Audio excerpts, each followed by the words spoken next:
हर हर महादेव। आप सभी जानते हैं कि मकर संक्रांति का पर्व बस कुछ ही दिनों में आने वाला है। और अब की बार मकर संक्रांति 14 जनवरी को है और इस ही दिन सटतिला एकादशी है। तो यह असमंजस की स्थिति बनी हुई है कि मकर संक्रांति के दिन खिचड़ी का दान किया जाता है, लेकिन एकादशी पड़ने के कारण इस दिन खिचड़ी का दान नहीं किया जा सकता। तो क्या करें? आइए जानते हैं। सटतिला एकादशी इस साल की पहली एकादशी है। भक्तों के मन में यह प्रश्न भी आ रहा है कि इस साल की खिचड़ी का दान करें या ना करें। ऐसा क्या दान करें जिससे कि हमें पूर्ण फल प्राप्त हो। मकर संक्रांति का सीधा संबंध सूर्य से है। मकर संक्रांति उस दिन मनाई जाती है जिस दिन सूर्य देव धनु राशि से निकलकर मकर राशि में प्रवेश करते हैं। इसी को सूर्य का उत्तरायण होना भी कहा जाता है। ध्यान से समझिए कि उत्तरायण का अर्थ केवल दिशा परिवर्तन नहीं है। इसका अर्थ है कि सूर्य की किरणें अब धीरे धीरे पृथ्वी पर सीधी पड़ने लगती हैं, ठंड कम होने लगती है और दिन बड़े होने लगते हैं। जीवन में सकारात्मक ऊर्जा का संचार होने लगता है। यही कारण है कि हमारे शास्त्रों में उत्तरायण को देवताओं का दिन कहा गया है। और इस वर्ष सूर्य देव 14 जनवरी 2026 बुधवार के दिन ही मकर राशि में प्रवेश कर रहे हैं। यह प्रवेश दोपहर के समय लगभग 3 बजे के आसपास हो रहा है। शास्त्रों के अनुसार चाहे सूर्य का प्रवेश सुबह हो, दोपहर को हो या फिर शाम को हो, जिस कैलेंडर तिथि में सूर्य का मकर राशि में प्रवेश होता है उसी दिन मकर संक्रांति मनाई जाती है। इसी कारण इस वर्ष मकर संक्रांति पूरे भारत में 14 जनवरी 2026 को ही मनाई जाएगी। लेकिन यहीं से शुरू होती है इस वर्ष की सबसे बड़ी उलझन, क्योंकि 14 जनवरी को पोष मास की सटतिला एकादशी पड़ रही है। अब जैसे ही एकादशी का नाम आता है तो प्रत्येक श्रद्धालु के मन में तुरंत नियम भी याद आते हैं। एकादशी के दिन अन्न विशेष रूप से चावल वर्जित होता है।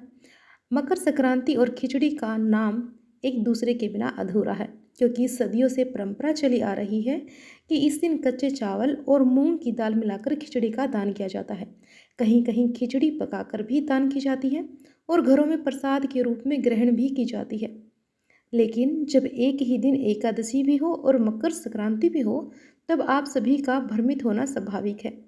इसीलिए मन में प्रश्न उठता है कि अगर खिचड़ी में चावल है और एकादशी में चावल वर्जित है, तो फिर इस बार दान कैसे किया जाए? क्या मकर संक्रांति का दान अधूरा रह जाएगा? क्या खिचड़ी का दान ना करने से पुण्य कम हो जाएगा? यही सारे प्रश्न आज लाखों भक्तों के मन में चल रहे हैं। देखिए, एकादशी का नियम बहुत स्पष्ट है कि इस दिन चावल को खाना या पकाना और दान करना सख्त मना होता है। इसीलिए भक्तों, इस वर्ष 14 जनवरी को मकर संक्रांति होने के बावजूद खिचड़ी का दान उस दिन करना उचित नहीं माना जाएगा। यहीं पर बहुत लोग निराश हो जाते हैं कि उन्हें लगता है कि अगर खिचड़ी का दान नहीं हुआ तो मकर संक्रांति अधूरी रह गई। लेकिन यह सोच अधूरी है, क्योंकि मकर संक्रांति केवल खिचड़ी का पर्व नहीं है, यह दान, पुण्य, सेवा और त्याग का पर्व है। दान का वास्तविक भाव वस्तु में नहीं, भावना में छिपा होता है। तिला एकादशी को साधारण एकादशी समझना बहुत बड़ी भूल होगी। यह वर्ष की पहली एकादशी होती है और इसका महत्व अन्य एकादशियों से भी अधिक माना गया है। शास्त्रों में बताया गया है कि इस एकादशी का नाम ही तिल के ऊपर रखा गया है, क्योंकि इस दिन तिल का दान, तिल का सेवन और तिल से संबंधित सभी कार्य विशेष रूप से फल प्रदान करने वाले माने गए हैं। देखिए, जरा ध्यान से समझिए। एक और मकर संक्रांति जिसमें तिल और गुड़ का विशेष महत्व है, दूसरा सटतिला एकादशी जिसमें तिल को मोक्षदायक बताया गया है।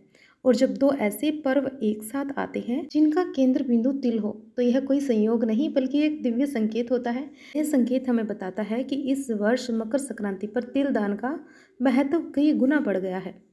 बहुत से लोग यह भी पूछते हैं कि खिचड़ी का दान क्यों इतना महत्वपूर्ण माना गया है। इसका उत्तर यह है कि खिचड़ी में चावल और दाल दोनों होते हैं, जो अन्न का पूर्ण रूप माने जाते हैं।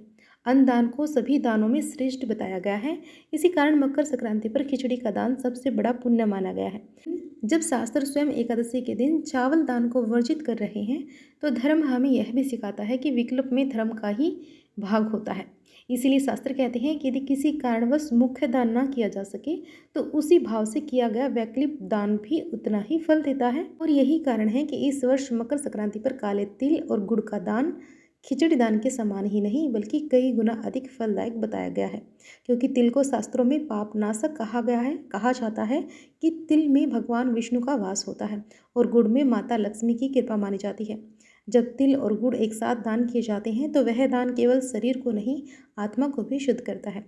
इसीलिए आप चाहें तो काले तिल और गुड़ को अलग अलग भी दान कर सकते हैं, और यदि संभव हो तो तिल और गुड़ से बने हुए लड्डू का दान करना तो और भी श्रेष्ठ माना गया है। कुछ लोग सोचते हैं कि हम 14 जनवरी को खिचड़ी का दान नहीं कर सकते तो 15 जनवरी को कर लेंगे ताकि मन को संतोष मिल जाए।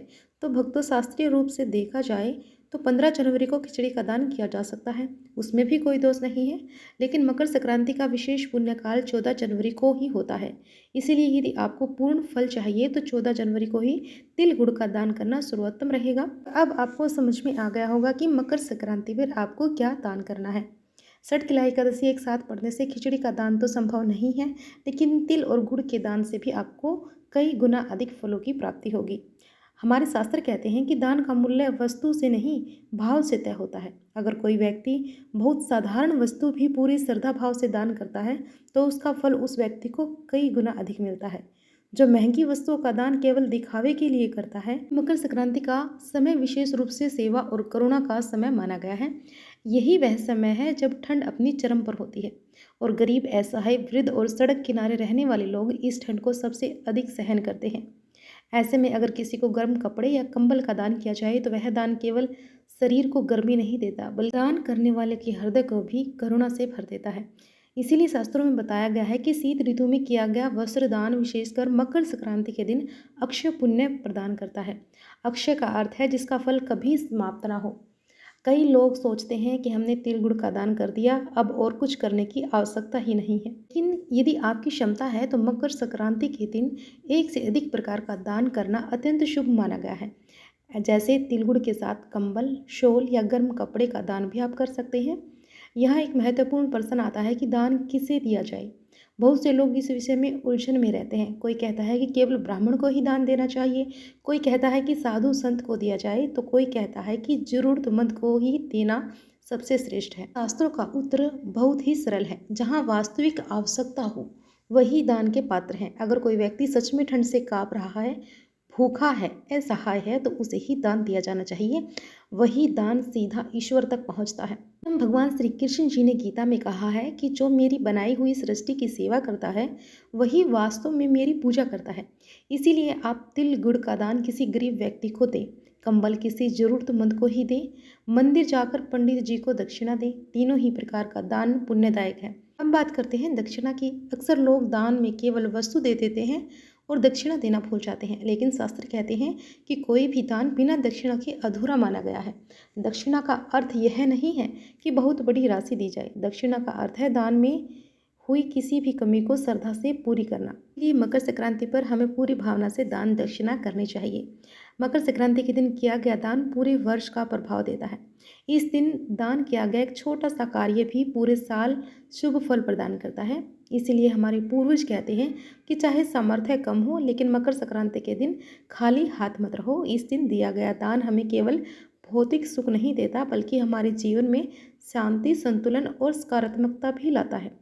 यह एक और प्रश्न उठता है कि अगर कोई व्यक्ति किसी कारणवश 14 जनवरी को दान ना कर पाए, अगर कोई बीमारी, यात्रा या फिर पारिवारिक परिस्थिति के कारण दान से वंचित रह जाए तो क्या उसका मकर संक्रांति का पुण्य समाप्त हो जाता है? तो शास्त्र इसका उत्तर भी बहुत करुणा के साथ देते हैं। कहा गया है कि भाव से किया गया मानसिक दान भी फल देता है। इसीलिए यदि आप 14 जनवरी को मन ही मन यह संकल्प ले कि हे भगवान, आज मैं अपनी सामर्थ्य के अनुसार दान करना चाहता हूँ पर किसी परिस्थिति के कारण यह संभव नहीं है, मेरी भावना को स्वीकार कीजिए, तो ऐसा संकल्प भी व्यर्थ नहीं जाता है। कि धर्म इतना कठोर भी नहीं है कि वह परिस्थिति ना समझ सके। ईश्वर भावना देखते हैं, साधन नहीं। तो अब बात कर लेते हैं 15 जनवरी की। बहुत से लोग यह पूछते हैं कि क्या 15 जनवरी को खिचड़ी का दान किया जा सकता है?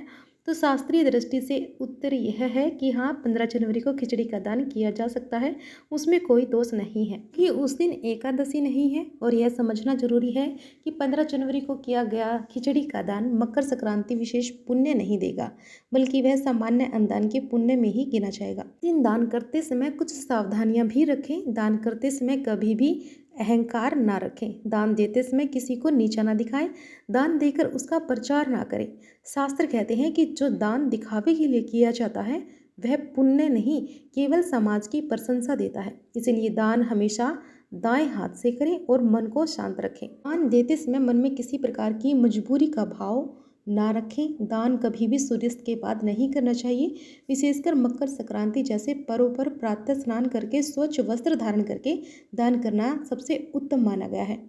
अब अंत में एक बहुत ही सुंदर बात, मकर संक्रांति केवल दान का पर्व नहीं है, यह दिशा बदलने का पर्व है। जैसे सूर्य अपनी दिशा बदलता है, वैसे ही हमें भी अपने जीवन की दिशा बदलनी चाहिए। क्रोध से शांति की ओर, लोभ से संतोष की ओर, स्वार्थ से सेवा की ओर। अगर इस प्रकार मकर संक्रांति पर आपने अपने भीतर थोड़ा सा भी परिवर्तन कर लिया तो समझिए कि आपने सबसे बड़ा दान कर दिया। तो यह जानकारी आपको कैसी लगी हमें कमेंट बॉक्स में अवश्य बताएं और वीडियो को लाइक और शेयर करें और चैनल को सब्सक्राइब करना बिल्कुल भी ना भूलें। हर हर महादेव।